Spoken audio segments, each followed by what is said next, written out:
Really thrilled that all of you are here. We've got a special guest with us tonight, Reverend Dr. Gerard Bolling from Bethlehem Lutheran Church here in North St. Louis, to talk about DEI and the church, and a very exciting talk, and I'm sure that you'll enjoy it quite a bit. When I was thinking a little bit about the subject as we were pulling this together,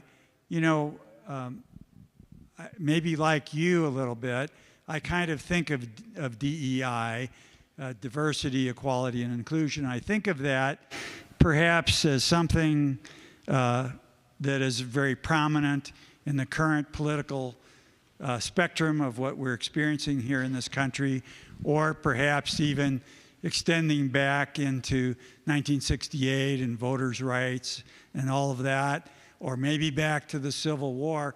The reality is God created this creation to have diversity, equality, and inclusion, if you think about it. You know, you have Adam and Eve, as diverse as man and woman can be, and given equality with each other, not with God, but equality and honor with each other, maybe different roles, but certainly to be treated by their Creator equitably and to be included in His family.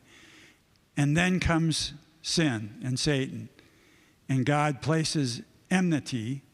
In the 3rd chapter of Genesis, God places enmity into this creation.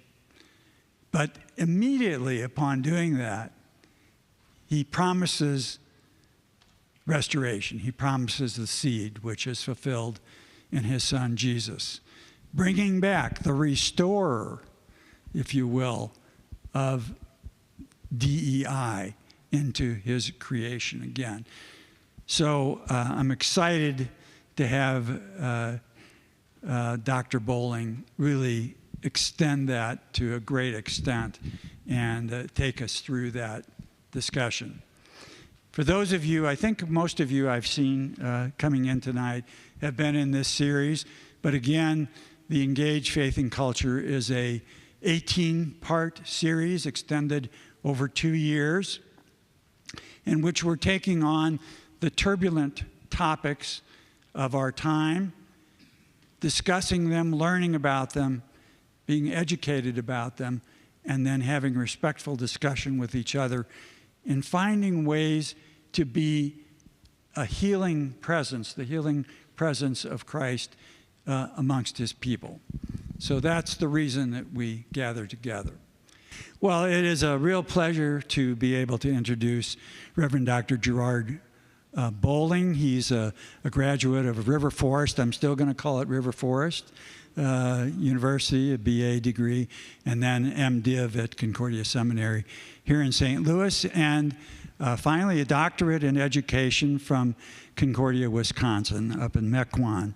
When I was reading his bio, I don't think I've ever seen a Lutheran pastor who held so many roles in one congregation. He's been the van driver. He has been, I think, the custodian at one time. He's been, a vicar at Bethlehem. He's been the head of all sorts of community committees within the church and responsibilities, and the associate pastor and now the lead pastor at Bethlehem. So he has covered the gamut of ministry life, and he speaks really throughout the country on behalf of certainly our Lutheran Church Missouri Synod and the Lutheran community, Christian community in general, on these topics of race relations and particularly DEI. So I can't think of anybody better to lead us in this discussion this evening. So Reverend Dr. Gerard Bolling.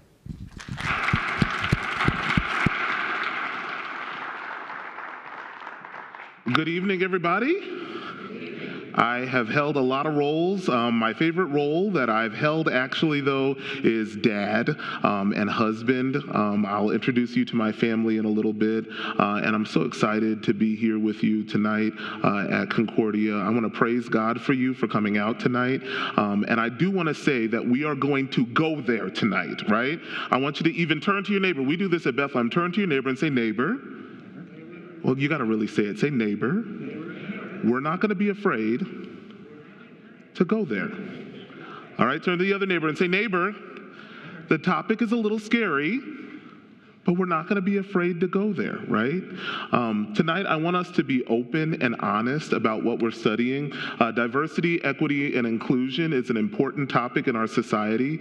And the way that we have the framework here in the Christian community is that there is a fourth piece that people don't often put in with it.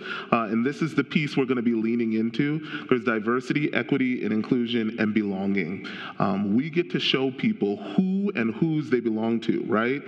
Which is our Lord and Savior, Jesus Christ. And we're going to do that in a manner where we honor God first and foremost, and then we honor the human being as well that's in front of us. And so I want you guys to be not afraid to ask questions. No question is a stupid question, right? I want you guys to be able to be open and honest with one another and with me as your presenter. And I am not afraid for you to go there, right, and ask these questions. And I also want to say that, so I'm black. If you didn't know, I am, right? That's who I am. I am willing to have this conversation with you. Not every black person or person of color is willing to have this conversation with you, right?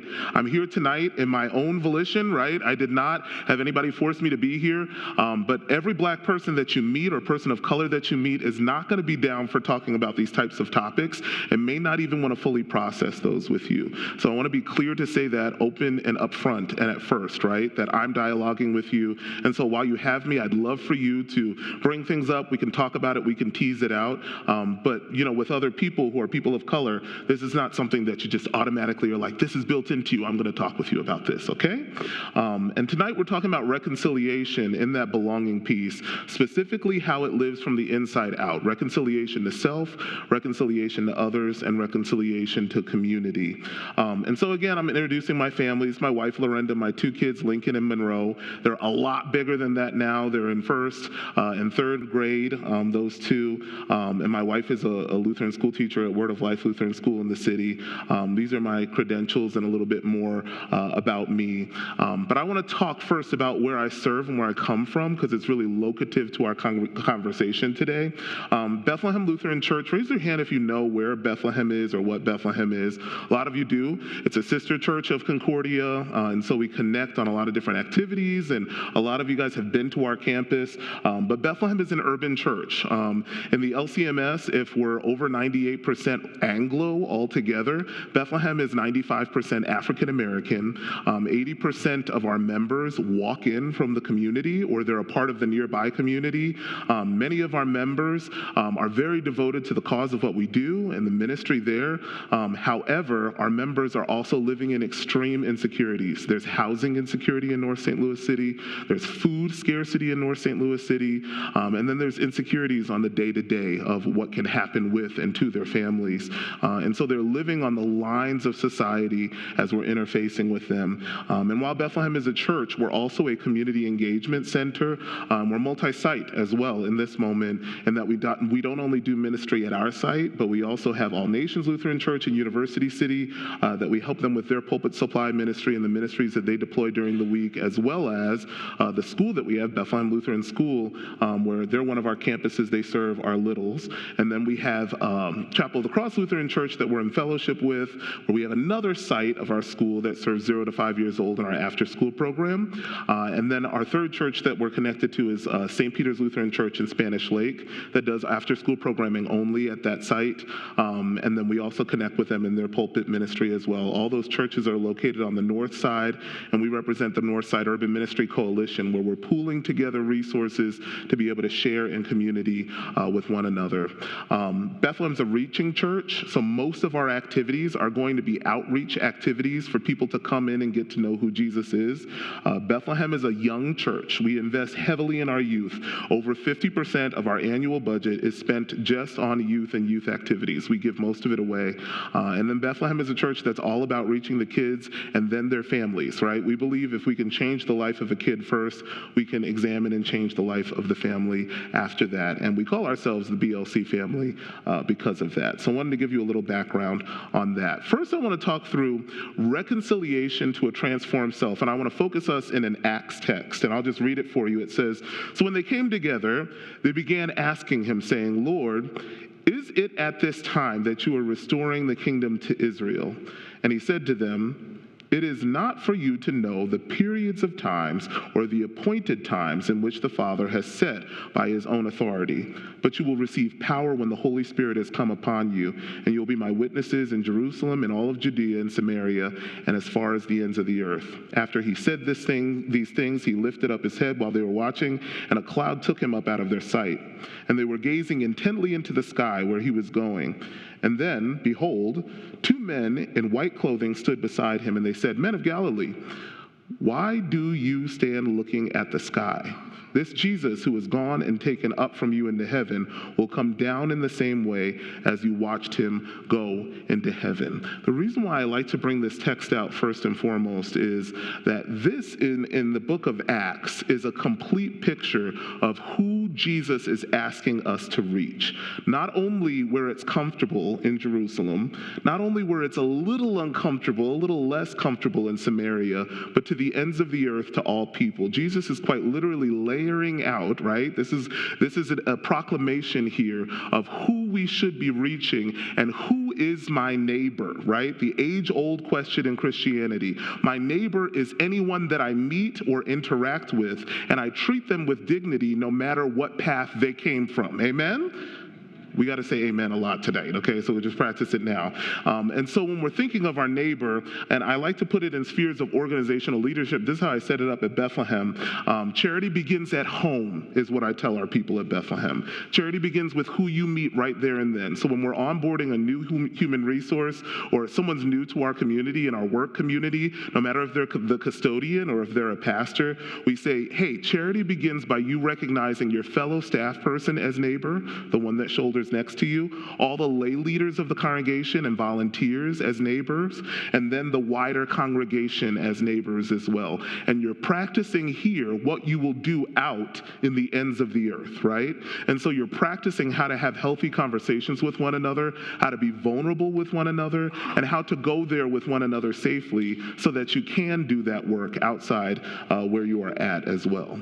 And it's rooted in vulnerable stories. It's rooted in vulnerable stories and how you're able to connect with other people and the way you recognize and you connect with self. And so one thing that I really want to share with you is that as you're interacting, especially with people of color, they're going to have all these stories that are painful stories that may not be a part of your background, but are a part of that person of color's background. And they're things that you maybe would not imagine that another human being has walked through or lived through, and it's a part of what we would call their lived experience. Those are things that are the stories that they hold or their community holds that they do not soon forget, right? And so when having conversations with my parents, both my parents are not a part of the Lutheran Church Missouri Synod. Both their kids are church workers. I have no idea how it happened. It was God, right? But both of my parents, in hearing their story about trying to have their kids connected to the Lutheran Church Missouri Synod in its congregational sense, we had to be mindful, especially my sister and I, she's a deaconess, we had to be mindful with them about the past history or the hurt that they carry when they hear that name, right? And so when my father thinks of the Lutheran Church Missouri Synod, he thinks of the Lutheran high school in New York that I went to, right? That same high school was a high school that after school, he was walking home from from his local school, and a group of boys from that high school were walking home from their local school, and my dad was chased by dogs until he got home, and he was called the N-word right outside of the building, right? That's a story that my dad carries with him, that is a family story of who he is. And in his lived experience, that changes the way that he sees the work and the ministry of the Lutheran Church Missouri Synod. It's also important to remember that my mom can think of a time where they were still effectively redlining in her neighborhood, and her mom, even though she saved up all the money she could to buy their very first house together, was told at the closing table, "I don't think this will be the home for you. Let's show you something over here," right? That is active redlining that was actively illegal in the time that it happened, but it still happened. And so we can't rely on things like the Civil Rights Act of 1964 to be the end-all be-all of what decides who's who and what's what, because that was a beginning to something, but it must be lived out in communities, and that community must receive it as the love and care meant for them that accepts them into that next group of people. To make it more local, at Bethlehem, if you ask people their stories, there are plenty of people that still remember Pruitt-Igoe because they grew up in it. Does anybody know what Pruitt-Igoe is? The Pruitt-Igoe Project was what the government thought would be a great way to get people back on their feet. What it ended up being is a monument that is a national monument to segregation and to the active segregation of our schools and what we know as the Del Mar Divide, right? Pruitt-Igoe served as a way to say that is them and this is us, and it taught a community of people that grew up and taught their kids, and they grew up and taught their kids about a past hurt and pain that they carry together. To the point that in the classroom today, when our teachers bring up Pruitt-Igoe, the kids that were not a twinkle in anybody's eye, even when those buildings were still up, know exactly what it is. And so it's important for you to interact with those vulnerable stories before you try to jump into anything else, and to be an active listener. What's active listening? Does somebody know what active listening is? It's exactly that, right? You sit down, you be quiet, and you let them spill what their story is in reaction to it. So you also have to realize there are a few things for people of color especially that are things that they deal with that may not be the same story that people who are in a majority group deal with. Assimilative tactics would be one thing. Does anybody know what an assimilative tactic is? So an assimilative tactic is a tactic to get people to mix together or to groove together as one, but it's usually meant to be picturesque and anecdotal at best. So I'll put it this way. I went to college in the 2000s, the earlier 2000s. In the earlier 2000s, the most popular thing for admissions offices to do was take a big picture of all these different people, a diverse group of people, and slap them right on the cover, right? It's an assimilative tactic to stack that on the cover. Or nowadays, when you ask ChatGPT, which I know you're going to learn about that in your AI session, right? When you ask Chat, hey, give me a picture of people together, they'll put all different kinds of people, all different colors of people, all different abilities of people on a cover. And the people will be there, but they will not be there. Y'all know what I'm saying? The people will be together, but in reality, they're not really all together. Because though you can, for a moment, make it seem as we are one, they're really not one, because they've kind of slapped them on a cover so that they can show, look how diverse we are, without actually inviting inclusion into the room so that they can have conversations with one another, hear about the backgrounds with one another, and then that picture is actually what that organization or place is. So that's an assimilative tactic. A microaggression is also something that people deal with who are people of color. Microaggressions are the small things or the tiny things that are said, usually by accident, or they're meant to be a compliment, that often offend another person. So my daughter, she's got this mixed girl hair, right? It's this beautiful poof that goes out to here, and everywhere she goes, you can see my daughter coming because of her hair. A microaggression is when someone says, "Oh, I'm so glad that she has hair like that." It's a little thing, but what it implies behind it is, I'm so glad that her hair is not specifically just African American grade, style 4 C3 hair. And so the aggression behind it is a hurt for our family because it tries to put one group above another group. Or when you say, "Oh man, I just love how great your son, plays sports. It must be in his blood," right? That seems like it's nothing, but the assumption is that every African American boy is going to play basketball or baseball or be a really good athlete, and that's just who they are. So we have to watch those microaggressions that might come across, and we have to let our words pass through a few portals. Is it true, is it kind, or is it necessary, right? If they don't pass through all three of those, we just don't say it. Or if we do say it, we go back a little bit and we say to ourselves, okay, how can I apologize or address the way that I meant that to clarify for the other person in my conversation? Then there's the macroaggressions that happen, and macroaggressions usually happen out of a place of misunderstanding or out of a place of simple ignorance as well. I'll tell you another vulnerable story, and again, I'm going to tell you these stories because I don't mind doing it, right? But my wife and I, both she and I went to school at Concordia University, Chicago, River Forest, okay, we can call it that. And we first started dating. It was our first year dating together, and I never really went home back to New York City because it was too far away. It was kind of a waste to do that for Thanksgiving. I always waited until Christmas time to go home.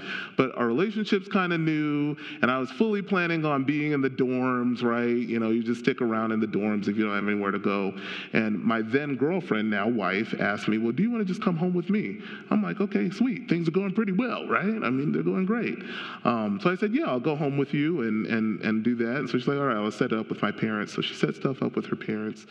And then she comes back. We're in the dorms in Mary Martha, now Trusheim Hall.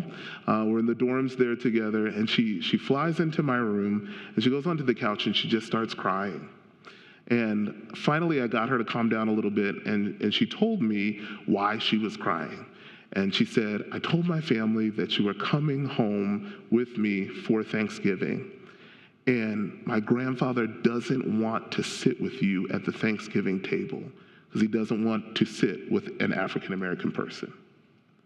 At that moment, I paused. It's a macroaggression, right? He's never known any African American. He just doesn't want to sit with any. And I let my wife react the way she's going to react. And I said, "Well, what did you say? What did you do?" And she said, "I told my grandfather that if he does not allow you to come to Thanksgiving and to sit at the table, then I will never go home again for another Thanksgiving or any other holiday ever again, even if we break up." I'm like, why you had to say that, right? I mean, why did you put that part? Because the tolerance level has to be 0 in order for that person to really understand the extremity of what they said. So what happened? I came to Thanksgiving. I sat at the table. We talked, we had a long conversation, we went outside on the deck together, and he apologized. He said, "Outside of people who have worked for my family in the farm, I have never talked personally with a person of color in my entire life. Small town Illinois. I had never known what it was really like to be you, and I didn't know if we were equal or on the same plane, and I apologize for that." He profusely apologized, even up into our wedding day, right? And we grew so close through that, and he apologized to my family, and we grew close through that to the point of, he was having a major surgery, and he had called me. He was really nervous about it. Something inside of me, the Holy Spirit was just telling me to go. I drove the 3 hours up to Bloomington, Illinois, and I said, "I'm going to pray with him at 3 a.m. I left at like midnight to get there, and we prayed together. He went to that surgery, and he never came back. He went to be with Jesus in heaven. And I mourned that because our relationship started in such brokenness, but because we were able to talk through the macroaggression and we were able to get past it, we were able to reconcile, the depth of our relationship as brothers in Christ became deeper than the hurt that was caused before. Amen? And I cannot wait to see him one day, right, in heaven. I don't know what it's going to be like, but I'm going to find out, right? And it's exciting when we get to do that and we enter into an inclusive space together. There's also exclusive language that takes one group and it puts them away from another group instead of inclusive language that allows them to merge together. My home church is St. Peter's Lutheran Church in Brooklyn, New York, and at St. Peter's we had all kinds of people. We had Hispanic people, we have Guyanese people, we have people who are African American, we have the white German Lutherans who started the church. We had everybody together. Reverend Dr. Dave Benke was my pastor. I absolutely love my home church to this day. And the thing about it was, what the old Germans had to understand is sometimes they had to translate things so it made sense for that community in New York City. So rather than saying, we are having our German sausage breakfast potluck, that's what it used to be called, right? I don't know how you have a potluck with just sausage, but that was just me, right? They said, we're going to have a celebration. We're going to have a celebration breakfast, and everybody bring your own home dish. And people ate Guyanese food, and people ate African rice, and people ate fried chicken, and people ate bratwurst, right? They ate it all together, and they understood, yes, it's been called this for the better part of 50 years, but if it includes another group of people, we don't mind broadening it out so that we can all share in each other's cultural language and get through what it means to be the other. And then there's also the idea of privilege as well. And I want to unpack this a little bit because this is something that people take great offense to, but it really is just a point of view exercise for privilege. Privilege means that you may have had opportunities or things that maybe another person has not had. It's not always indicative of color. It's more indicative of background and then the place that you not only grew up, but moved in as a community. So some people do know what it's like to grow up X way or Y way, and other people are theorizing what it's like to grow up that way. Recognizing privilege and being able to come face to face with it is what is key. And then understanding that reconciliation means big differences between us are what makes us really whole as well. And I really want to unpack that with the scriptures again. In Revelation 7, it says, after that I looked. There was a great multitude. Nobody could count them. Every tribe, every nation, every language, standing before the throne and the Lamb, and they were wearing white robes, and they were holding palm branches in their hands, and they cried out in a loud voice, salvation belongs to our God who sits on the throne and to the Lamb. Galatians 3, it says, so in Christ Jesus you are what? You are children of God through faith. And for all of you who are baptized into Christ, you have clothed yourselves with Christ. There is neither Jew nor Gentile, neither slave nor free, male nor female. You are all one in Christ Jesus. I want to break this down with you a little bit with a prayer that's a common Jewish prayer that people prayed. I grew up with a lot of Jewish people in my background from New York City, and a lot of them still prayed this same prayer today, the way it was supposed to be prayed, right? The Baruch Atah Adonai, right? Well, thank you, God, that I am not these three things, right? Oh, God, thank you for not making me a Gentile, for not making me a slave, or for not making me a woman. This is quite literally what the translation of the Baruch Atah Adonai is, right? I want all the ladies in the house to flip the tables, right? How dare they, right? This is offensive. We take offense to that. The context is important, right? In the temple, there was a seating order. Those who were nobles and priests, they sat up front. And then those who had a little bit more honor in the community sat behind them. And then those who were poorer in the community sat right behind them. And then you had male children, and then you had children, and then you had women, and then you had animals in the back. That is the way that the temple worked. Now, let me tell you this. I told you that to tell you that we have since changed that in our mindset. Amen? It's something that needed to be changed in our mindset. Last time I checked, I mean, I can check with your pastors, but I don't think Concordia has like a women sit here sign, men sit there, bring your animals and cats to the back, right? They don't have that anymore because we've understood the distinction of, hey, this was contextual at that time, but at this time we've moved to a new contextual language. The same thing has to happen for the way we integrate people of color and the other into our communities, especially if they're minority communities. And Paul does this work all over the scriptures. He's a wall breaker downer, right? He's saying, hey, Jewish people, they are not created wholly special or wholly different or above, for all are one in Christ Jesus, and all deserve equal attention as it relates to the work of the gospel. There's other scriptural references. The Samaritan woman, Jesus shouldn't have even breathed in her direction. I mean, her background had no kind of indication that she should be a person person of honor, yet he talks to her over and over and over again, and he says, I see exactly who you are, and guess what? I'm still telling you, you're mine. It's the same thing with the healing of the blind man. Jesus is talking to a person that has a physical disability and touching them in order to give them sight. Normally, this would be seen as dirty in that community, and Jesus gets his hands dirty and shows him the way and the truth and the life. Nicodemus, the only way I remember this story is Nick at night. I don't know why, right? Nicodemus comes at night. I think it's because of D.N. Taylor. He may have preached a sermon on it. I don't remember. Anyway, it stuck with me. I mean, he comes at night like, is it for me? Do I have to be born again? Do I have to go back into my mom? No, you don't. You're already a part of who I am, right? Baptize, believe, be saved. It's what Jesus says. The Great Commission, the Pentecost, the book of Acts, it's all over it that we have to pay attention to intentional Christian diversity, equity, and inclusion. It is not a dirty word. It is rooted in the scriptures and in the very core of who we are as Lutherans.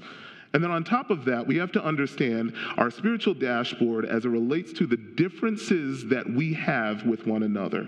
And I want to help you interact with this by giving you something that relates to the dimensions of diversity as a piece for us to study here. But these are the main differences of people that we're going to study. Differences in language, gender, race, culture, and ability. Henry Nouwen has an awesome point of this, of why we focus on things like this. And I always use this quote as much as I can. It says, gradually I'm discovering, says Nouwen, that community is a place of intimacy.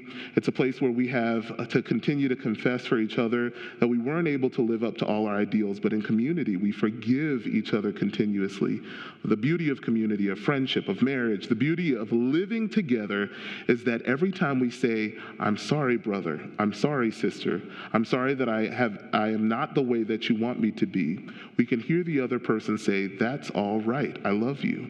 And the intimacy grows deeper and stronger. I'm learning that community is the place of ongoing confession and ongoing forgiveness. Is this not the work of God's people together, to live together in community and to say, guess what? We're going to put our feet in each other's mouths and in our own mouths all the time. But we love each other enough to still move forward together, not only in conversation, but in the way that we actually quite literally worship together. And it's a beautiful thing. And so I want to bring to you the dimensions of diversity. These are two books if you've got reading time. I don't know how many of you read. One of them is pretty large. The other one is a little bit more manageable to read. But the Inclusion Dividend and Inclusive Leadership are where these concepts are pulled from. And these are great books to go through. One of them is really family-friendly. The Inclusive Leadership book is really family-friendly if you want to do that with your kids as well. But it talks about all these differences. There are thousands of dimensions of differences between people. So when our eyes are receiving another person, when we're looking at another person, we're thinking of thousands of things at the same time. But most people have these certain dimensions of differences that rise to the top for them. And we're quite literally categorizing these things as we interact with the person in front of us. There's height, there's weight, there's hair color, there's origin story, there's all these other things. But these are the ones that really rise to the top related to these categories of physical, mental, emotional, social, and mental ability. These dimensions of diversity, these 6, are the ones that rise to the top. So there's religion. You're sizing up, okay, what's the religious background of this person? Or are they spiritual in any way, right? You're sizing up race. You're looking at their race, right? It's something that you're noticing. You're noticing the class of the person that you're talking to constantly, right? Statistically. You're paying attention to their gender, if they're male or female. You're paying attention to maybe any cultural identity pieces that you can pick up. And you're paying attention to the ability of the person, right? If they have any disabilities. These are the main 6 attributes that tend to rise to the top. They give you information about who the other person is. And the dimensions are a great framework for what we're getting into today to speak about what we would call variables and non-variables as it relates to who a person is. And we're going to get into that right now. So the dimensions that can change, those are things that change or are movable in a person. Your class can change. You can be born very, very, very poor, and you can die very, very rich, right? You can be born and grow into a class that's middle class. You can die in the lower class, right? These are things that might change about a person over time. Religion is also a thing that can change. You can be born a Muslim and be in a Muslim family and come to faith later in life and become a Christian, right? And so religious features change, denominations change, right? Dimensions that can be absconded or hidden. Cultural identity is the dimension that often can be hidden. Sometimes in disability, we can also have a hidden dimension as well, but it mostly fits into the category of dimensions that are static, right? So your gender is a static dimension. We're born male or female. Your race is a static dimension. We're born into a certain race, and that's the race that we are. We didn't have much choice. And then the disability, right? That is something that's usually visible and sometimes is absconded, right? And so that's a static dimension. And I want you to note these three categories as we kind of go through our next section here of dimensions that are static. They don't move. They don't really change. Dimension that can be hidden, right? And then a dimension that can change as well. And we're going to unpack this using something called affinity bias testing. So do you guys all have your pieces of paper out? I want you to pull those pieces of paper out because we are taking a test today. I'm grading, and we're going to have fails during this test. No, we're not going to have any fails. This is a perspective-based test for you, right? This is a perspective-based test for you. And so I want it to be beneficial to you, and it helps to show affinity at the end of it. It is important in this perspective-based test to be open and honest with yourself. Don't talk about who you wish you were. Don't talk about who you were. Talk about who you are, right? And so be in the mindset of talking about who you are. And I want you to do these things for me. The first step that I want you to do is I want you to list 6 people that you would consider friends. You can have 3 from work or 3 from your personal life, or you can have all 6 from one category of each, right? It just depends on what your setup is. But I want you to list 6 people that are the closest to you. They cannot be in your family. They have to be your friends. They cannot be in your family. 6 people, 3 from work, 3 from your personal life. So list those people now. They cannot be family members. No grandkids, no kids, no moms and dads. It has to be 6 people. Just jot their names down. I want you to make a little column session like this. Put your columns there, put the names of the people or those 6 people and have them up like that. And I want to make sure that you have 6 spaces so that you've got those names, and then you've got to have 6 spaces down below for your rows and columns too, right? So get your rows and columns in order. So list the names like that, and then have your spaces down below like that. Step 3, I want you to put the dimensions of diversity on that other side. So race, class, gender, religion, cultural identity, age, and job. For the purposes of this conversation, we're going to talk specifically Lutheranism in the religion category.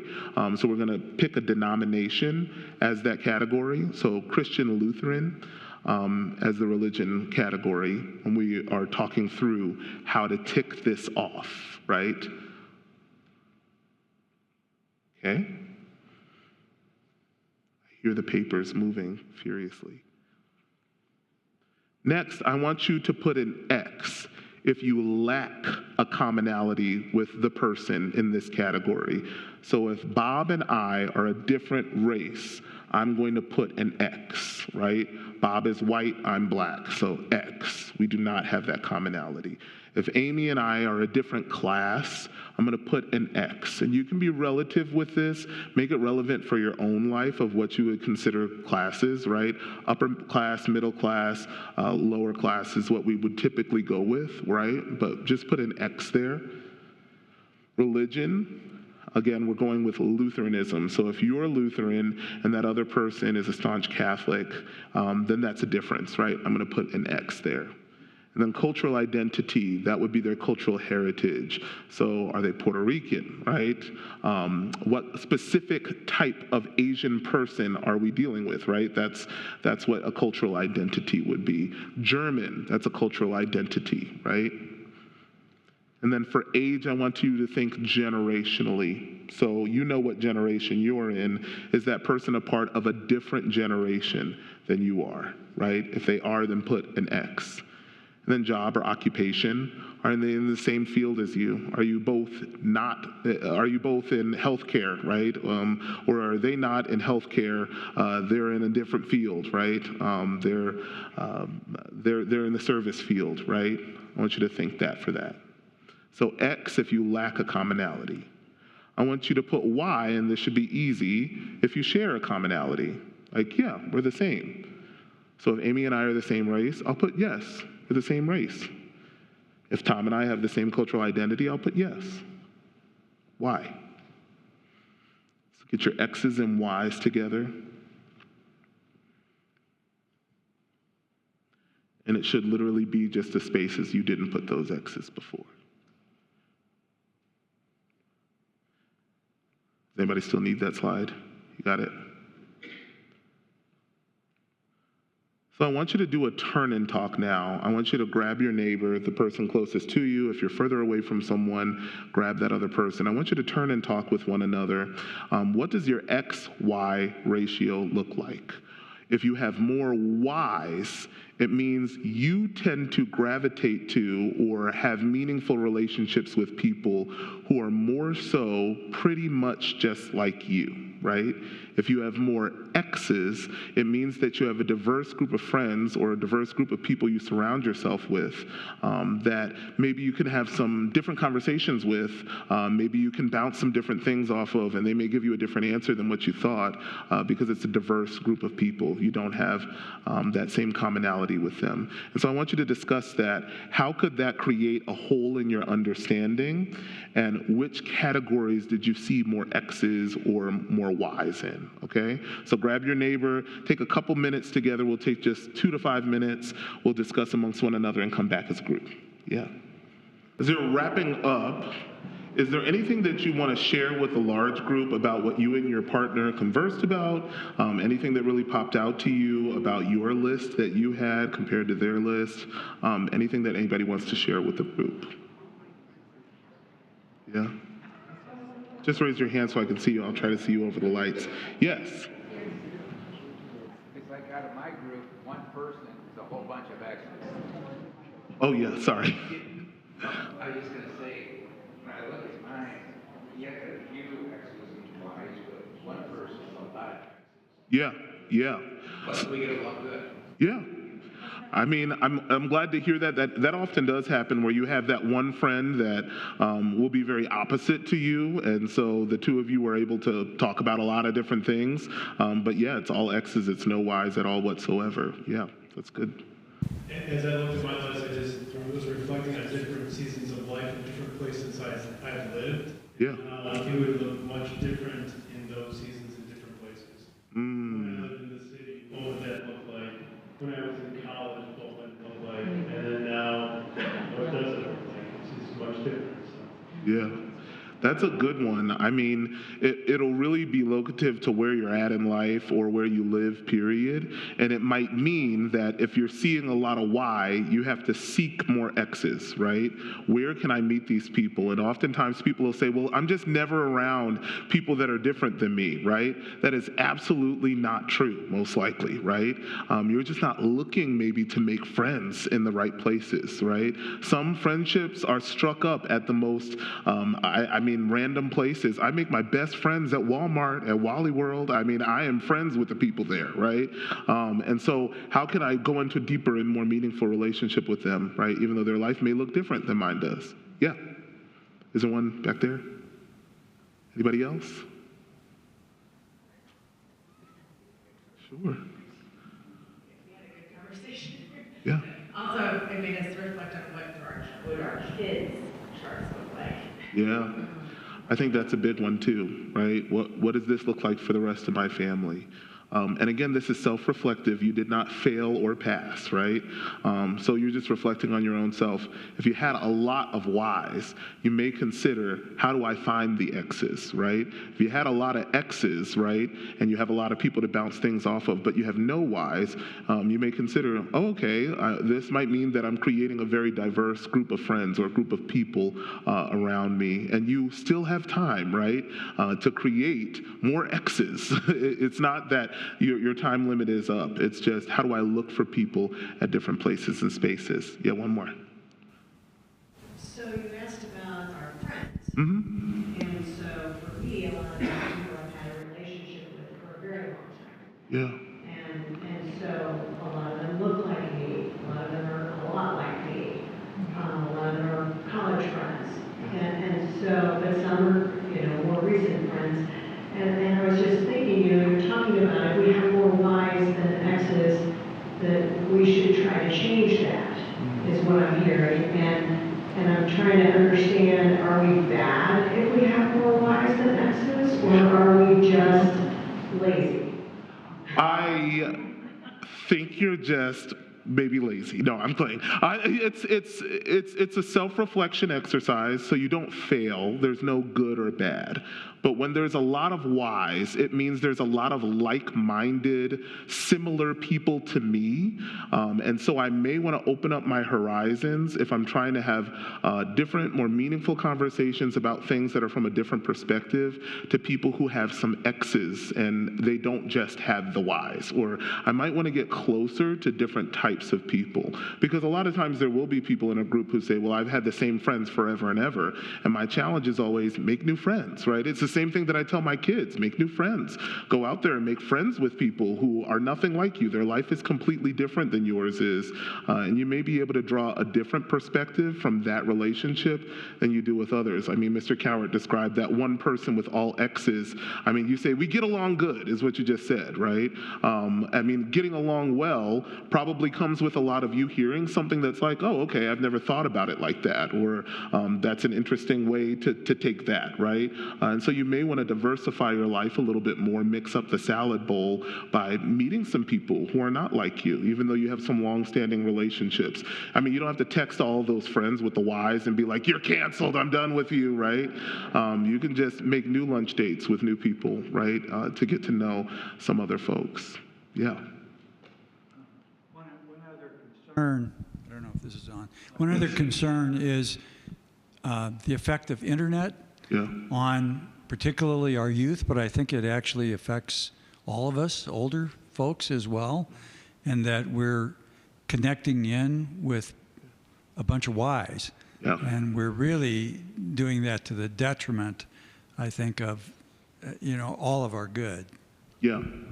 I mean, the internet works both ways. The internet gives you so much access to more Y's, but if you use it well, it can give you access to a whole bunch of X's as well, right? I mean, you can create a relationship with someone, a friendship with someone who lives halfway across the country or halfway across the world if you want to, but you have to want to do that, right? You have to make known your desire to kind of be in that sort of communication because of all the access it has. And so, I mean, there's two sides of that. There's two sides of the internet. And of course, keeping internet safety in mind for kids and families and everyone else as well. But it's an exercise of self-reflection, just to think, well, how do I change this up? How do I make this different? And where do I make friends? Where do I talk to new people? It's evangelism 101, right? I'm teaching other people about who Jesus is by being the hands and feet of Jesus in those different situations, right? I have some people on my list that X was a part of our religious factor, and now I'm happy to say it is a Y, right? Like that we do share the same religious factor together. But those dimensions of diversity can really help the reconciliation conversation, along with these other verses that I listed that help us reconcile in Christ. And I want to talk again through belonging, right? Because that's what we're really focusing in on tonight. And the dimensions of belonging really belong inside something called the wheel of belonging that's found in inclusive leadership. And so belonging has a flow to it. There are old words for this, like how do we assimilate assimilate people to new cultures or assimilate people to new worlds, right? I don't love the word assimilation anymore. It feels like I have to give something up in order to assimilate, right? That I can't be a piece of myself. But how do we encourage people to flourish on the wheel of belonging by inviting them into the space? And so first a person goes through the moment of being present and invited, and they're chosen, right? So if this is about making a new friend, making a new ex, right? They're chosen by you. Hey, would you like to do coffee sometime? Would you like to do lunch sometime? You've invited them somewhere. Or would you like to come to church with me? I go to church at Concordia. We worship at this time. Oh yeah, I'm free. I'm good to be there. You've invited them and they feel present. The invitation is different than the welcome. Okay, this is what I push, especially at Bethlehem. I push this when we have new visitors, right? Just because they got invited to church by somebody doesn't mean that they felt welcome while they were there, right? If I feel welcomed when I'm invited to a space, especially when I look very different from everybody else in that space, it does something for me that kicks me into a new category. Because if people make me feel loved and cherished in that community, then I don't just feel welcomed, I feel cared for as well. That people care about what's going to happen to me next week. We have a guy that started coming to our food pantry about 2 months ago, and he announced to the whole congregation that he was living outside his car, in his car. He had no idea where he was going to sleep that night. And a bunch of the deacons and I, we prayed with him, and he said, I cannot get into a room. I have no room that I can get into anywhere in the city, no shelter I can get into. You need a referral to get in. So I called Lori at Humanitary, and I said, we really need a referral. We need it like very soon. He was talking in a suicidal manner, right? And we were on the phone with 988 with him as well. And as we're talking to him, Lori goes, I got in touch with Peter and Paul, and we got one place that he can sleep, a bed that he can sleep in. And then he went and he had a place to sleep that night. And then next week he came back to church. And after that, people asked him about, how's everything going? How are you doing? Did you find a job yet? Did you get established? And then the next week, people are asking him, okay, so you got a job, you're working hourly, how's it going, right? And he's feeling welcomed and cared for into the community, which pushes him along in the wheel, right? Because I'm not just a homeless person that wandered into Bethlehem. Now, you're making me a part of your family, and it makes me feel like I want to continue forward with you. You do that in a microcosm in your life as well, right? And then now you're feeling cared for, you also need to be supported by other people. And support looks different, right, for different people in different stages of life, right? So support could be you're constantly in someone's prayers. Support could be you welcome them into your house if you believe God has gifted you with that. Support can be you stay connected to them over the phone. You text them a lot, right? And when you support them well, they can feel accepted by you. They can feel loved by you and fully known, and then you become sort of friends, right? And your connection grows from there. And then in that friendship, there are needs that come up on both sides, and it becomes bi-directional, and then it pushes into love. This is the wheel you want to create constantly in order to have these awesome, amazing relationships with other people, especially people that don't look like you. You want them to travel through this wheel with you, right? So that you can get to places where you can talk about things that are really hard things to talk about. This is really just an expansion on the same thing that I was talking through with each level of going from choosing to investing to yielding to committing to flourishing, right? This is the movement that we want when it comes to inclusion, when it comes to our society today. So, where do you think people are at in your ministry or in your life, right, in this wheel of belonging? I just want to ask you, where do you think, if you can think of one person in your life and you think to yourself, man, I got this new person, I met them while we were roller skating, their name is Betty Sue, and I think in my life, really, they're just in the welcoming stage, right? They're really over there. Or you've got this other person, you've been really talking with them for a long time, and you feel like they might be pushing into the love stage. I want you to just turn and talk with your neighbor and talk through, where do you think somebody in your life might belong on this sort of wheel of belonging? I'll put it back up for you here, okay? Just take 1 minute to do that with your neighbor. And just tell me where you think that someone in your life really belongs on this wheel, or someone in your ministry, anybody. I mean, it could be any kind of relationship that you have, that where you think it's at and why is that relationship there, and how you see movement to the next place, right? Just a couple people who want to say something to the larger group. Raise your hands when you're ready. Okay. Does anybody want to share with the larger group? Sort of thoughts, feelings, trepidations? Yeah. Yeah, what you're talking about, if I understand what you're asking us to do,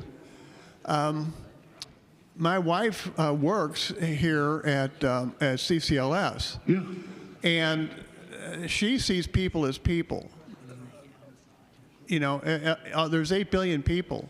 Mm-hmm. There are not two of us alike. Yeah. And she has friends that are a different race. Yeah. And she's invited them over to our house, them and their family to our house. So I think what you're exploring or what you're asking us to consider, she already does. Yeah. I mean, just out of who she is. Yeah.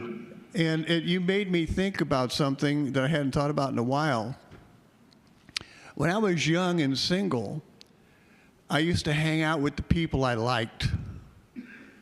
People that were fun and interesting. And we would go out, maybe have a couple of drinks or something.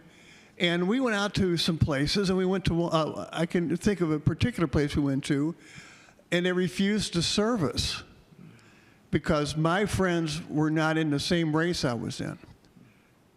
And I didn't even think about it, that we would be in that situation. And then, so I got to see what they go through. They refused to serve me, too, because I was with them. Yeah. But I'm glad you're here talking about this because somehow we need to get past this. My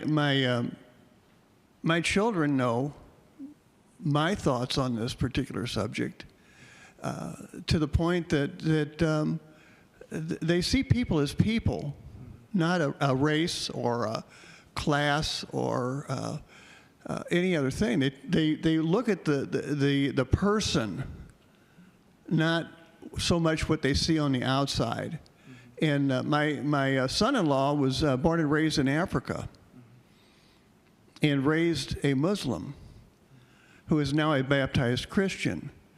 So, you know, there's an opportunity here for each one of us to show love to everyone because there is not a person on this planet that God didn't make. Yeah. I mean, for what I hear from what you're saying, you know, when you first spoke about your wife and, hey, the invitation to have a person come to your home, which is a very vulnerable thing, right? To have people come into your home, share a meal with me, that goes into the inviting spectrum into welcoming and cared for, right? And then that point of advocacy that he brought up of, hey, they refused to serve us, they refused to serve me as well. I mean, we went to a different place, or the story I told about my wife, like, hey, I refuse to come to dinner if he can't come to dinner.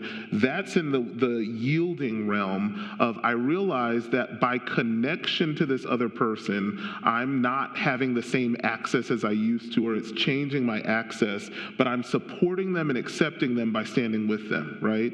And so that's sort of in the yielding stage of the wheel of belonging.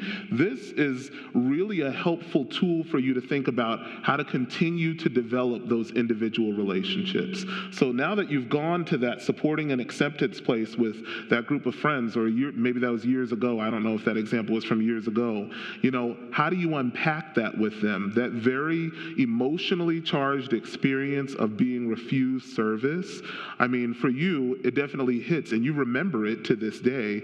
You can talk with them about, well, how did that make you feel? And help to make them feel really known, right? How did that make you feel? Does that happen to you a lot? When it happens, what does that do to the way that you feel, and get a temperature of who they are, right? Or for the person who you welcomed into your home and you cared for them, you know, you can talk through, well, how do we support this group of people? I mean, if it's a young family and they don't have any other family in the area, are we going to be the pretend grandparents to the kids? I'm not signing you up, right? I'm just saying, you know, what is the way to support them and move them along in the wheel of belonging? The wheel of belonging is about how do I constantly make cycles throughout this to really have meaningful relationships Someone brought up the internet before. What the internet is doing to this generation that's coming up, the anxious generation, I guess is what we'd call it, and then other generations as well, it's causing us to think about life like Subway. I go into Subway, I want that on my sandwich, I don't want that on my sandwich. I want that, I don't want that, I want more of that, and then that's it, right?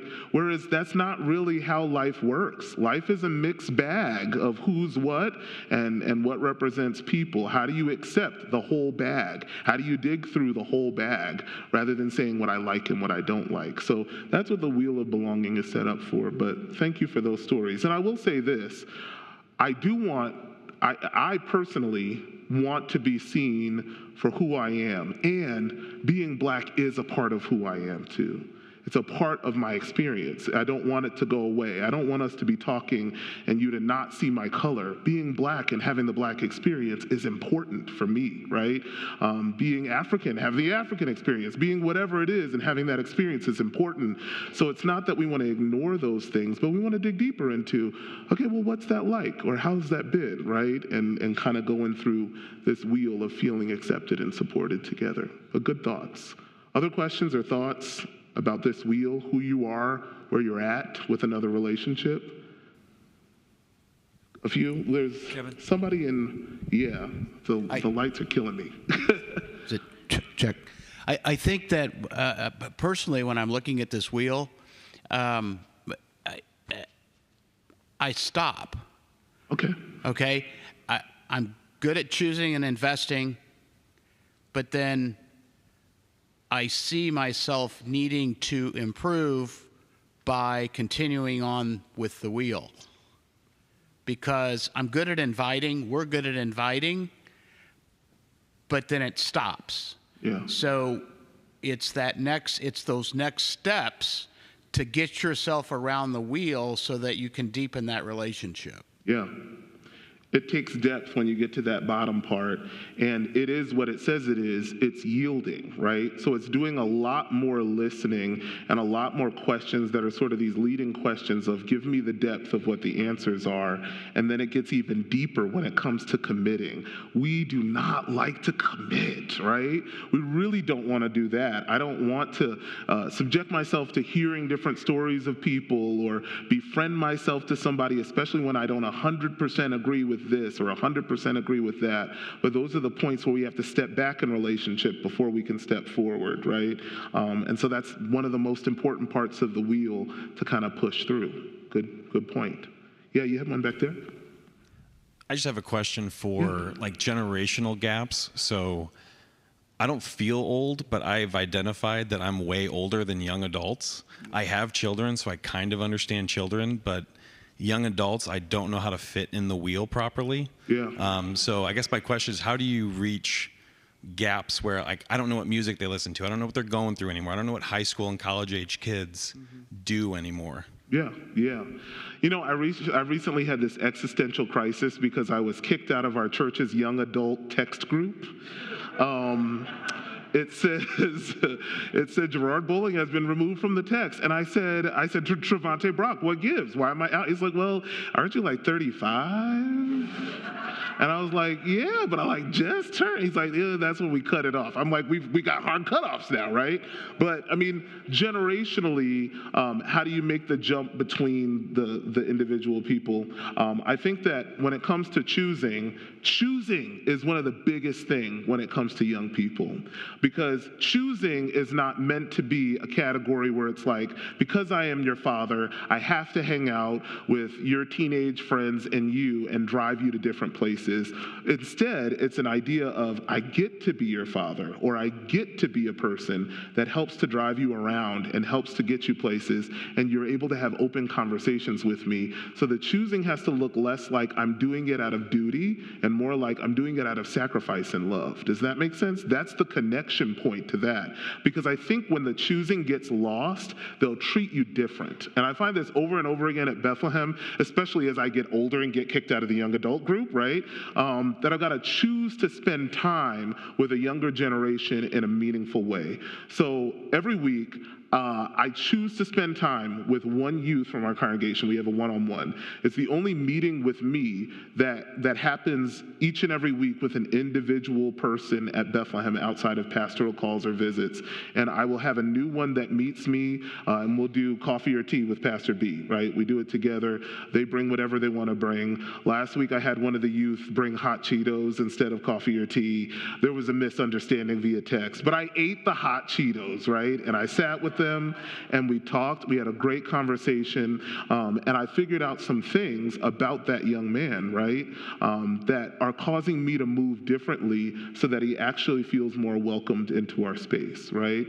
So I figured out not only does he come to church by himself, but he actually completely lives life by himself. He's a foster kid. I didn't know that, right? I didn't know that he was in foster care. I thought that it was his mom that always dropped him off and picked it up. It's his foster mom, right?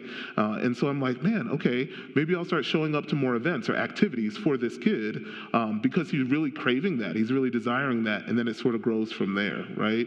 But in that choosing part, if you can grab younger generations, I feel like you can traverse the wheel really well too. And it's still just at the beginning in the number one. Yeah. Any other thoughts? Okay. As we move forward, I mean, I think that the turn-in talks are good, but I also encourage you to listen to really good podcasts. My sister and I have one that was made by LHM. We loved that experience with LHM that speaks through a lot of these issues, and we tackle some other issues from a biblical perspective, and it was a lot of fun to make as a project, The Impartial Church. I encourage you to listen to that. And then I encourage you to also look into things officially in your community if you're more interested in how stuff maps out in your community and you're like, yeah, Pastor Bolling said this and that, but I don't really know who's there.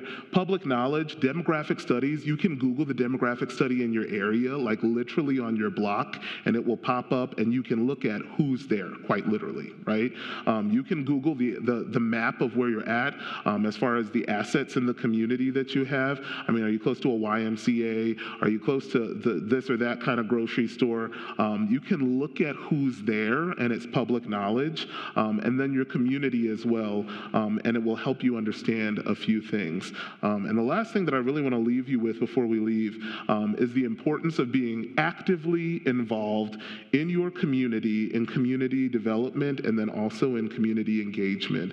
Many of you are connected to a church or other churches in the area, and you can get involved in this in your communities, and you need to be involved in this in your communities, and it's how you turn some of those Y's into X's, and it's the good work of the church as well. And so I kind of want to go through that as well, okay? And I want to kind of start with a few things. What's community engagement? So community engagements are the programs or the things that allow you to meet people immediately and gather them together. So they're church programs, they're community programs, AA or NA if you have that at your congregation, a Bible study, a fellowship group, right? Those are all meant to engage community, to get people together. This event tonight is a community engagement event, right? It's meant to get people together, get them talking, get them having conversation. Community development, however, it solves bigger picture problems and often with long-term solutions, right? And it takes more planning. So housing is a big picture problem. Another big picture problem is how parks and recreation stack upon one another. Businesses in the areas, coffee shops, workforce development, schools and education. That's a big picture problem that you're trying to solve. That would be community development. And you've got to put these two together and layer these two, even as it relates to church and ministry. So I'll use Bethlehem, for example, and I use her as an example because we have a person, we'll name her Jamira. She's a real person, but that's not her name. And Jamira lives in our community houses. We have a housing ministry. She attends the church that's close to those homes. homes. That's Bethlehem. She buys groceries at her local store. She works at a coffee shop through a workforce development program, or used to. This is a little bit old as an example. She learned new skills that allowed her to become the manager of that coffee shop, the manager of that store. And she has a decent pay that matches her lifestyle, okay? And the reason why community development and engagement are important, especially as it relates to the wheel of belonging, is because it's a green grass grows all around scenario, okay? So because she lives in the community houses, a development feature, right, that was set up, she also attends the NA meetings that are held by those houses as an engagement activity. Those meetings help her become a better person. The volunteers at those meetings are loving people that support and encourage her even when she's at her lowest, right? And you could be those loving people, right? Just putting yourself in those shoes. She attends the church close to home. She goes to Bethlehem. When you go to Bethlehem and you have kids, it is the absolute best place for you to be, because now they can go to youth and family programming. Quality education is provided if they're that age, right? And then you don't have to worry about childcare, taking care of your kids. Something we've done in a development sense and engagement sense is we've allowed kids to come in from 6 a.m. to 6 p.m. We go 6 to 6 at Bethlehem. I know a lot of mouths dropped. Mine does too, right? You can be there all day long, right? It's a safe place for you to go. Now she has a place for her kids to go. They can attend Sunday school as well. Now she has a place for them to learn about Jesus. She's able to buy groceries at her local store. Local grocery stores are so important. Food deserts are created in our cities. And in North St. Louis, we are riddled with food deserts. We have plenty of places that have no place for people to eat, no places for people to buy healthy food, right?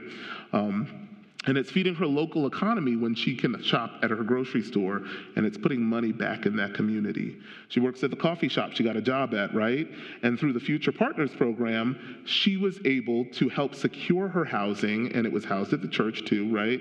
And she was hooked in with a mentor through her housing program and her workforce development program. So workforce development programs help people work with work reentry, right? Reentry into the workforce, and they help to move them up through there. And then she learned new skills that allow her to work as a manager of the store. Now she's being groomed to be a mentor. So she was mentored, she is going to mentor somebody else. And then she has a decent pay that matches her lifestyle. She can feed the local economy, and then she also has her kids that get to learn about Jesus. So the green grass grows all around, right? When you have those community development and engagement things in mind. Why do I bring that up? I bring it up to say, many times at churches in America, we say to ourselves, we got this church, we got this ministry, yeah, the church is going to do these different activities, yeah, the pastor's up there, the other church workers are up there talking about what we should or shouldn't do, et cetera, and so forth. What I'm going to do is I'm going to commit to coming to church on Sunday, and that is it, right? That is not the way to approach meaningful relationships with other people, because it's in the meaningful relationships that people get to see the hands and feet of Jesus at work, and where they see the church working in really good community development and really good community engagement. I'm going to use two different examples for you, even from just the room today. One really good example, a couple years ago, Bethlehem, we had a charter school that closed, and we were thinking, what should we do next? And Matt Hayner came knocking on the door saying, what if you did a microschool, right? And we were like, what's a microschool? Nobody knows what that is until you get a conversation about it. And he's like, well, it's a way for kids to learn and grow in a cohort model. And so what he did was he helped through CCLS by engaging our community in good community development. How do we solve the education problem? Our kids were not leveling up, no matter what we did in the charter world, right? So CCLS came, they mothered us through the process of a microschool, what it is, and they tandem us, they did their thing for a group of years, and then they birthed Bethlehem Lutheran School because of the work that they had been doing here in Kirkwood and Webster beyond, right? Extending it over there so we had good community development that happened. Bethlehem Lutheran School doesn't happen if CCLS doesn't birth it, right?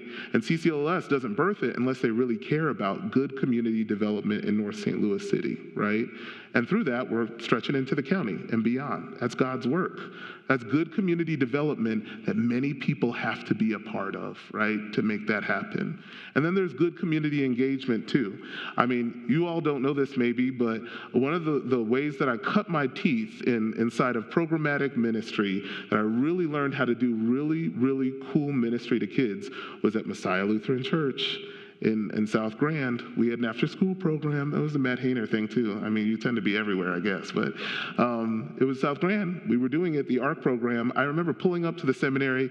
Sylvia was like, hey, how are you? Do you want a job? I was like, what? Sure, right? And she's like, okay, you start tomorrow. So I said, okay, I'll be there. She shot me the address. And we had a bunch of kids that we were engaging in community with after-school programming. We were teaching them about Jesus, and we were helping them with their homework. It was as simple as that. Those relationships were mentor-to-mentee relationships, right? That I still carry on some of today. One of them works at my gas station on the corner at Bethlehem, right? He's like, Mr. Gerard, you know? I mean, those relationships last a long time, and you affect change in people's lives. Miss Lucy really, really, really affected a lot of kids in that area with really great engagement ministry. Those are the ways that positive relationships are built with the church. And even though it may not seem like it, it does something for the people there as well. And so it's a mentorship process. Jamira is one person. There's lots of other people that you can think of, but who can you take and say, hey, I want to put you on the wheel of belonging. I want to choose you, and then you and I are going to walk together one by one. Or what group can I go to? What life group can I go to? What Bible study can I go to? What thing can I be involved in my church, my community, to kind of traverse this wheel with other people and make this happen, right? In the book of Matthew, I just want to close and then do questions really quick. They asked Jesus, they said, what's the greatest commandment? And Jesus said, love the Lord your God with all your heart, with all your soul, with all your mind. Love God with your whole self, right, is the answer. Love God with everything that you have, and encourage other people to do the same. And in encouraging other people to do the same, you do the hard work in getting to know who they are and where they've come from and what they think.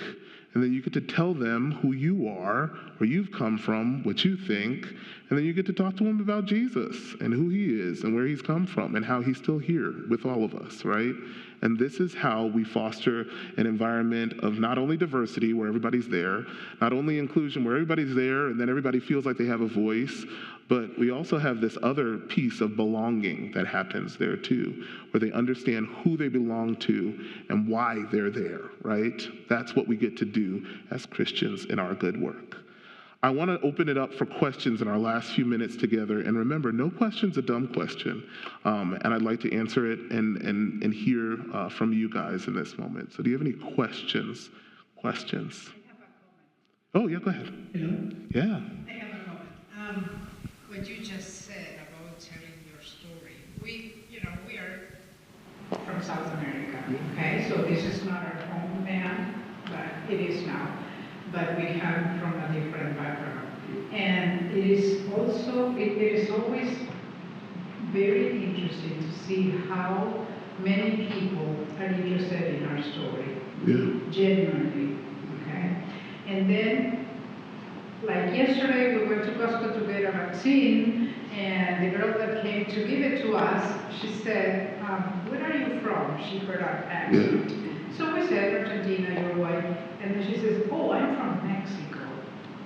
So she knew that there was something in common. Yeah. And then she told us her story. Yeah. How she came here, blah, blah, all the family, all that. So people are willing to tell their story if you are willing to listen to them.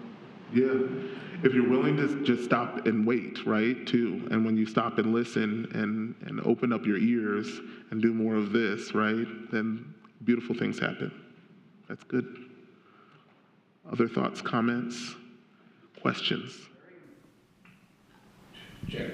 I'm very impressed with your presentation, the way you presented the material, and it is so different than what the media presentation is on the subject. It's refreshing and unlike. Well, we have a different source, right? Our source is the Word. So our source is always going to be different. But I don't want you to be afraid of the language because it's been hijacked, right? Never be afraid to use language because it's hijacked. Always redefine the language. You know what we're so good at this with? We're good at this when it comes to being Lutheran, right? When I talk to other people who belong to other denominations, my parents are not LCMS Lutheran, but they're like, our theology is grace theology. And I'm like, okay, well, I want you to tell me what that means, right?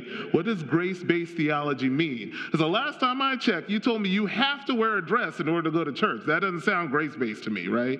And so we expand on that together. If we can do that for those words, and what we would call it is our conceptual signifiers, that's a Velt's word, right? The signifier we use to describe something, and we unpack what we describe, we can do that with anything. If I tell you, think of a cat right now, all of you would think of whatever cat came to your mind first. Some of you are thinking of a black cat, an orange cat. Some of you are thinking of a cheetah or a jaguar. They're technical cats, right? But I have to define what cat I'm talking about. I'm talking about a tabby cat, right? So don't ever be afraid to define with people diversity, equity, inclusion, belonging. From my perspective, a Christian Lutheran perspective, this is what that means. This is how it lays out. Yeah. Other questions? Yes. A couple of dumb questions. Yeah. I was in my office a number of years ago. I was in my office a couple years ago, and a lady came in, is a good friend, and she is a black lady.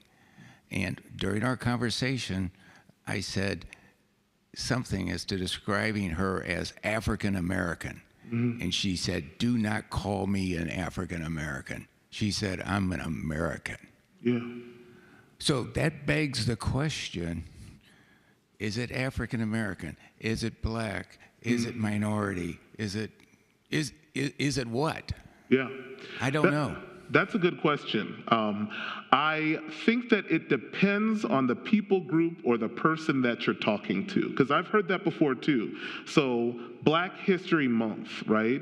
There are some people that are like, man, I call it African American History Month, or I don't like when we say black, right? I mean, there's something about that that doesn't feel loving or welcoming to me. And then there's other people that say, I really prefer it to say African American instead of black. I can tell you why it goes both ways and what the preferences are. Well, I prefer black. The reason why I prefer black and people prefer it is because Mother Africa is not something I can trace back in my lineage, and it's not something I'm like ashamed of. I know that I have Mother Africa there, but it kind of just makes me sad to say African American because I wish I could really trace it back, right? And so I would rather say black or Black American because I can trace it back to the South. I can trace it back to Alabama. I can trace it back to what happened with the influence of the Southern movements, right? And then I would prefer to say black rather than African American. Other people would say it's a reclaiming of like our roots and our homeland, even though all of our records, right, most of us African Americans who are native to the United States of America can trace to the South. We can't trace any further because we were taken from Africa. It's a reclaiming of, well, we still are connected to who she is, and so we should still brand with that. So some people prefer to brand with African American, other people prefer to brand with black, and that's just the reason why. It's going to depend on the person. I will also say this too, just so everybody knows. An African person is different than a black person or an African American raised in America that would have some experience with American slavery in their heritage, right? They have different experiences. They have different thought processes. So bucketing those groups of people together is not always helpful because they actually come with different backgrounds of understanding too. Does that make sense? That's a good question. Black and not brown? Why is it black and not brown? Yes. Because I'm black. No, I mean, there are people that say black and brown people or black and brown people. You'll hear that too. Honestly, it's because the idea of colorism is what causes people to want to even say brown. And colorism is an influence that actually is more of a Caribbean influence. So colorism goes by kind of a caste system. So if you go to Jamaica, people are going to classify more in, hey, how dark-skinned are you or how light-skinned are you? And colorism still happens in schools today. So anybody who's worked with a big group of African American kids will hear them say, oh, you're light-skinned or you're dark-skinned, and they cast away from one another and try to say, oh, I'm more brown-skinned or I'm more this tone than that tone. It's a classification to try to create competition. And so black is just the overall color category. Here comes another one. Yeah, go ahead. You were talking about community. Yeah. And how the community kind of self-serves itself through jobs and belonging and everything else. Okay. I'm helping a construction developer up in the blackest community in St. Louis build buildings. And I'm seeing very few blacks, and I'm seeing a lot of, I'll term them Mexicans. Yeah. And I'm thinking the developer is black, and it breaks that person's heart. And it's like, where are the black construction workers? There's some, Yeah. but it could be 40%, it could be 80%, it could be 95%. Instead, but I'm seeing a whole lot of Latin Americans running around. Yeah. And they're going to be the next generation of contractors. And it's like, why? Yeah. So, I mean, I can't completely answer the question of why most of them are Hispanic or of Hispanic descent, or why there are more Latin American people that do that line of work at that particular company. What I can say is the black community as a whole is very underexposed to the market of what there is to do for work, right? So they don't often know like every single job available or what it takes to do that job. They're really kind of pigeonholing into what previous generations have always done. I would suspect that for a lot of people who are Latin American or have a Hispanic, Latino background, they're doing more so what they know or what they came from as well. And that's what a lot of African Americans tend to do, what they know or what they came from. Like when you have more exposure to more types of work, then sometimes you are able to traverse into those different places and do more of that type of work. And so it's not just a let's herald that we need more black construction workers. It might be a can we approach Rankin, which is a place that trains many people to do lots of technical work, to involve more people from this pocket or this community in learning about what this work is. And that might be a new community engagement project for you and this developer to kind of talk through how you can engage in. A mile away from you. They're what? A mile away from you. They're a mile away. Yeah, Rankin is close enough. They have lots of workforce development programs, right? Can they start one that's locative to that community? Would that be a way to train people? That would be an exciting thing to see. Yeah. Other questions? All right. Okay. Please join me in thanking Reverend Bolling.